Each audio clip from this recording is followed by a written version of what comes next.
Hey, so I had a weird thought about AI video. Everyone's seen this Sora AI video thing, right? It's a tool that turns a simple text prompt into what many people think are amazing videos. And whether you agree with that or not, it certainly is a huge leap forward for that technology, even if it's maybe a huge leap backwards for humanity. But one of the things I've been preoccupied with when it comes to AI is the emerging overall aesthetic of it. There is this kind of low-taste sheen to a lot of it. I've said before that it reminds me of velvet Elvis paintings in the sense that, most people generating these things are at that level of sophistication when it comes to sort of artistic flair and originality. And then you also have the problem that I've talked about in another video on this channel, which is that, AI is ultimately just an averaging tool.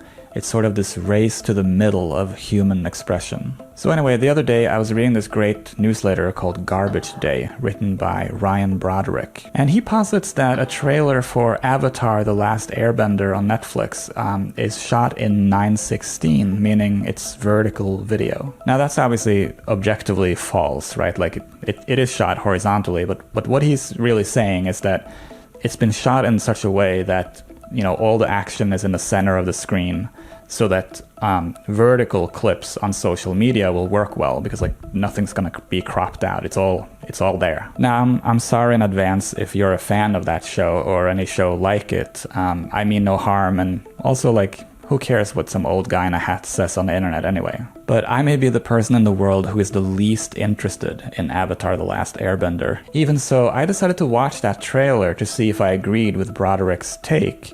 But I had a very different reaction to it. I wasn't all that struck by the idea that everything in it is centered in the frame. What I noticed instead is that, to me, it looks like this entire thing has been generated with AI. I mean, look at this.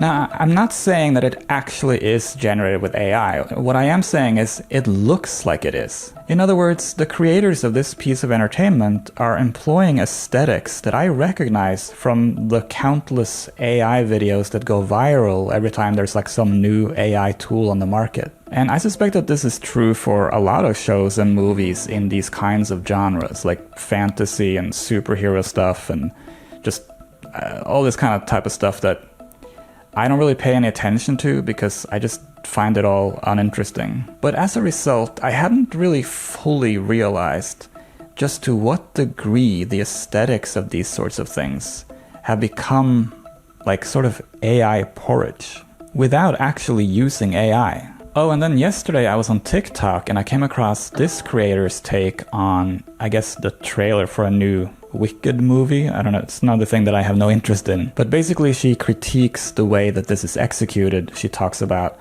the kind of flat lighting and the special effects and so on.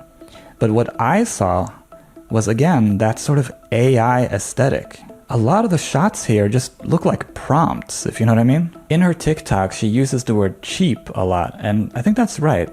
It looks cheap like a prompt. Anyway, I had previously thought that AI might influence our aesthetic preferences as a culture toward the lowest common denominator. But I guess the somewhat eye-opening flip side thought I had watching these things is that, those aesthetics are already what we like as a culture.